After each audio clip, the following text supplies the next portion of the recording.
नमस्कार दोस्तों, आप सभी का स्वागत है हमारे solution for health YouTube channel में। और दोस्तों, आज हम आपको बताएंगे डिप्रेशन के बारे में कि डिप्रेशन क्या होता है, डिप्रेशन के कारण क्या है और डिप्रेशन में आपको क्या क्या लक्षण देखने को मिल सकते हैं। तो दोस्तों, हमारी वीडियो में आगे बढ़ने से पहले प्लीज मेरे चैनल को लाइक और सब्सक्राइब जरूर कीजिएगा और बेल आइकन को बजाना मत भूलिएगा, ताकि हमारे न्यू नॉलेजेबल नोटिफिकेशन और हेल्थ से जुड़ी टिप्स आप लोगों तक सबसे पहले पहुंच सके। दोस्तों, डिप्रेशन को हम कह सकते हैं, एक तो होता है डिप्रेशन और एक होता है क्लिनिकल डिप्रेशन। मैं आपको पहले बताऊंगा कि डिप्रेशन क्या होता है और क्लिनिकल डिप्रेशन क्या होता है।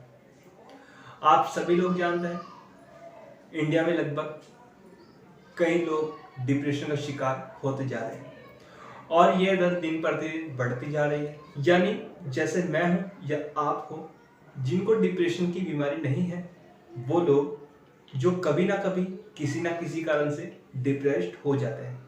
दोस्तों, वो होता है डिप्रेस्ड होना। जैसे अगर मैं आपको उदाहरण के तौर पे बताऊं, हमने अपने घर में अपनी एक बात रखी और उस बात को घर वालों ने मना कर दिया, तो हमारे अंदर उदासी आ जाएगी, हमें उस टाइम पे कुछ करने का मन नहीं करेगा। वही होता है डिप्रेस्ड होना। ये हमारे अगर किसी की रिलेशन में कोई प्रॉब्लम आ जाए, किसी बात से कोई अनबन हो जाए, उनमें भी डिप्रेस्ड होना देखा जाता है। तो कह सकते हैं, किसी भी बात पर अगर इंसान निराश हो जाए, उदास हो जाए, तो वो होता है डिप्रेस्ड होना। बात करते हैं क्लिनिकल डिप्रेशन की। क्लिनिकल डिप्रेशन वो होता है जो जेनेटिकली भी हो सकता है। जेनेटिकली तब हो सकता है जब हमारी फैमिली में जो हमारे मॉम डैड है या जो हमारे भाई बहन है या अदर्स जो भी पर्सन हमारी फैमिली में रहता है, अगर वो शुरू से डिप्रेस्ड रहता हो, तो उनके कारण से हमें कहीं ना कहीं डिप्रेशन का शिकार हो सकते हैं। क्योंकि जब हमारे साथ रहने वाले बहुत ज़्यादा उदास हो, तो हम भी दोस्तों खुश नहीं रह सकते। ये होता है एक तरह से जेनेटिकली डिप्रेशन। क्योंकि इसमें क्या होगा, जब से हम पैदा होंगे, जब हम थोड़े बड़े होंगे, जब हमारे अंदर थोड़ी समझ आएगी, जब हम अपने घर वालों को अच्छे से देखना शुरू करेंगे, उनसे बात करनी शुरू करेंगे और वो हमें हमेशा उदास दिखाई देंगे, साथ में थोड़ा उनके अंदर चिड़चिड़ापन भी हमें दिखाई दे सकता है, तो उस कारण से क्या होगा, हमारे अंदर भी वही सिम्टम देखने को मिल सकते हैं। क्योंकि सबसे पहले शिक्षा हमें अपनी फैमिली से मिलती है और जो हमारे फैमिली वाले जिस तरह के होते हैं, जिस तरह के वो हमें संस्कार देते हैं, उस तरह से ही हम भी प्रिपेयर हो जाते हैं। तो आप समझ गए होंगे जेनेटिक डिप्रेशन किस तरह से हो सकता है। ऐसा नहीं है कि हम पैदा हुए तो हम शुरू से ही डिप्रेशन का शिकार हो जाएंगे। नहीं दोस्तों, ऐसा बिल्कुल नहीं है। ये तभी हो सकता है जब हमारी फैमिली में डिप्रेशन की हिस्ट्री रही हो या जो हमारे फैमिली मेंबर है वो बहुत ज्यादा डिप्रेस्ड रहते हो। ये तो दोस्तों मैंने आपको तो छोटे छोटे डिप्रेशन के कारण बताए हैं। अब मैं आपको बताऊंगा डिप्रेशन जो होता है, डिप्रेशन के अंदर आपको इंसान के अंदर क्या क्या लक्षण देखने को मिल सकते हैं। डिप्रेशन का एक कारण ये भी हो सकता है नेगेटिविटी। दोस्तों, यानी कह सकते हैं कि जब कोई इंसान आपकी अच्छाइयों को भूलकर आपकी सिर्फ एक गलती पे आपको बहुत ज्यादा टोकना शुरू कर दे, आपको बहुत ज्यादा बोलना शुरू कर दे, आपको समय समय पर टोकता रहे, तो आप उसके कारण डिप्रेस्ड हो सकते हैं। मैं आपको बताऊंगा कि डिप्रेशन वाले जो व्यक्ति होता है उसके अंदर आपको क्या क्या लक्षण देखने को मिल सकते हैं, कि आप समझ सके ये एक नॉर्मल डिप्रेशन है या डिप्रेशन की बीमारी। मैं आपको बता दूं, हमें किसी भी बीमारी को ठीक करने के लिए उस बीमारी को समझना बहुत जरूरी है।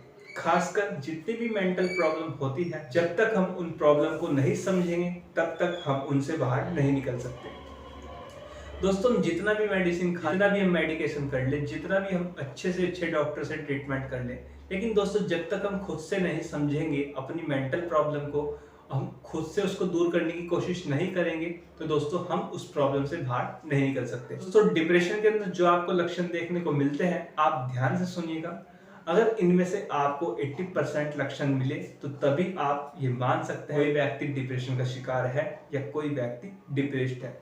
ऐसा नहीं दोस्तों, इसमें से आपको एक दो लक्षण मिले और आप ये सोच लो कि हम डिप्रेस्ड है, हम डिप्रेशन के शिकार हैं या कोई और डिप्रेशन का शिकार है। नहीं, उनमें है सबसे पहली नेगेटिव थिंकिंग, यानी कि नकारात्मक विचार। यानी कि अपने अंदर बहुत ज़्यादा नेगेटिव थिंकिंग, अपने बारे में ये सोचना, हम कुछ काम कर रहे हैं तो ये सोचना क्या पता हम इस काम में सफल हो पाएंगे या नहीं हो पाएंगे। मतलब कुछ भी काम करने से पहले या कुछ भी किसी से कुछ भी बात करने से पहले ये सोच लेना कि यार वो बंदा हमारी बात से सेटिस्फाइड हो पाएगा नहीं। मतलब एक तरह से बिल्कुल नेगेटिव थॉट, नेगेटिव विचार। दूसरा इसमें यहाँ पर आता है ओवर थिंकिंग, बहुत ही ज्यादा सोचना। जो बहुत ज्यादा सोचते हैं उनको भी एक तरह से डिप्रेशन हो जाता है, क्योंकि जो लोग हमेशा सोचते रहते हैं वो लोग सो रहे हैं, सोने के टाइम पे भी वो सोच रहे हैं, कंटिन्यूअसली सोच रहे हैं, तो क्या होगा, उन्हें नींद नहीं आएगी, डिप्रेशन का शिकार हो जाएंगे, उन्हें सर दर्द रहना शुरू हो जाएगा, बहुत सी बीमारी आने शुरू हो जाएगी और वो डिप्रेस्ड हो जाएगी। डिप्रेशन वाले पर्सन में आपको फटीगू यानी कि थकान ये भी देखने को मिल सकती है, क्योंकि जब माइंड रिलैक्स नहीं रह पाता तो हम बहुत ज़्यादा थकावट फील करते हैं, पूरी बॉडी बहुत ज्यादा थकी थकी रहती है। ये आपको उस पर्सन के अंदर देखने को मिल सकता है। आपको उस पर्सन के अंदर देखने को मिल सकता है कि उसका वेट बहुत ज्यादा लॉस होता जा रहा है। एक प्रॉब्लम ये भी आती है इंस्टेंट मूड चेंज, यानी कि एकदम से तो वो खुश हो जाता है और एकदम से अपने आप ही वो उदास हो जाता है, बहुत ज्यादा चिड़चिड़ापन उसके अंदर आ जाता है। इसके साथ कुछ बात भी नहीं हुई, वो खुद ही खुश हो गया, खुद ही उदास हो गया, खुद ही चिड़चिड़ा हो गया, कभी रोने लगता है, कभी हंसने लगता है। आप उसको नहीं समझ पाएंगे कि वो कर क्या रहा है। अब आता है स्लीप डिसऑर्डर। इसमें नींद लेने में आपको बहुत ज्यादा प्रॉब्लम आ सकती है, या तो आपकी नींद बहुत ही ज्यादा कम हो जाएगी या आपकी नींद ज्यादा भी हो सकती है। आपको ईटिंग डिसऑर्डर भी देखने को मिल सकते हैं, यानी कि भूख का बहुत ज्यादा कम हो जाना। भूख बहुत ज्यादा कम होगी, कुछ भी खाने की इच्छा नहीं करेगी, कुछ भी चीज अच्छी नहीं लगेगी। घर पे जो डिप्रेस्ड पर्सन होता है उसको हम कुछ खाने के लिए देते हैं, वो एकदम से उसको मना कर देता है, उसके अंदर एकदम से चिड़चिड़ापन आ जाता है। साथ में इसमें आपको देखने को मिल सकते हैं poor memory, contraction, focus, decision, यानी कि मेमोरी बहुत ज्यादा उसकी बेकार हो जाएगी, सोचने समझने की क्षमता उसकी धीरे धीरे घटने लगेगी, किसी भी चीज पर वो एकाग्रता से फोकस नहीं कर पाएगा और कुछ भी डिसीजन लेने में वो एकदम से एक्टिव नहीं हो पाएगा। ऐसे पर्सन के माइंड में सुसाइडल थॉट्स भी देखने को मिलते हैं, उसको मरने की इच्छा करती है। वो ये सोच लेता है कि अब तो लाइफ में कुछ रहा ही नहीं है, अब जीवन बिल्कुल समाप्त हो चुका है, अब तो मुझे मरना है, उसकी मरने की इच्छा कर सकती है। इसके अलावा इसमें एक चीज और देखने को मिलती है हैप्पीनेस, यानी कि जो उसका पर्सन होता है ऐसा नहीं है वो कि खुश नहीं होता, उसमें ये होता है कि वो 5 दिन उदास रहता है, सिर्फ 2 दिन खुश रहता है, वो भी मजे करता है, वो भी सब एंजॉय करता है, पर अपनी मर्जी से। उसका हम ये नहीं बता सकते कि वो किस समय एंजॉय कर सकता है, किस समय एंजॉय नहीं कर सकता। वो पर्सन ऐसा होता है, घर में पूरी फैमिली वाले एक साथ बैठ के कोई मूवी देख रहे हैं, तो जो डिप्रेशन का पेशेंट होगा या डिप्रेशन का पर्सन होगा वो अकेला बैठा रहेगा, ना किसी से कुछ बात करेगा, ना किसी से कुछ बोलेगा, वो सिर्फ उनके साथ बैठा रहेगा और अपने अंदर खोया रहेगा, सोचता रहेगा, बहुत ज्यादा ओवर थिंकिंग उसको रहेगी, कुछ भी सोच सकता है। ये हम पता नहीं लगा सकते कि वो क्या सोच रहा है। वो किसी को कोई नुकसान नहीं पहुंचाएगा, अपने अंदर दुखी होता रहेगा, अपने अंदर बहुत ज्यादा सोचता रहेगा। दोस्तों मैं आपको कुछ ऐसे टिप्स बताऊंगा कि अगर आपको नॉर्मल डिप्रेशन की प्रॉब्लम है, जैसे कि मैंने आपको बताया डिप्रेस्ड होना, यानी किसी बात से कभी ना कभी, जैसे सभी डिप्रेस्ड हो जाते हैं, मैं भी डिप्रेस्ड हो जाता हूँ, आप भी डिप्रेस्ड हो जाते होंगे, उस डिप्रेशन के लिए आप ये टिप्स फॉलो कर सकते हैं। और अगर आपको डिप्रेशन की बीमारी है, काफी लंबे समय से रेगुलर आपको डिप्रेशन की बीमारी चलती आ रही है, आप जल्दी से जल्दी डॉक्टर से संपर्क करें, वरना ये आपके लिए बहुत बड़ी बीमारी का खतरा बन सकता है। पर जो मैं आपको टिप्स बताना जा रहा हूँ वो आप डिप्रेशन की बीमारी के साथ भी, मेडिसिन के साथ भी उस टिप्स को फॉलो कर सकते हैं, आपको उसके रिजल्ट तब भी अच्छे देखने को मिलेंगे।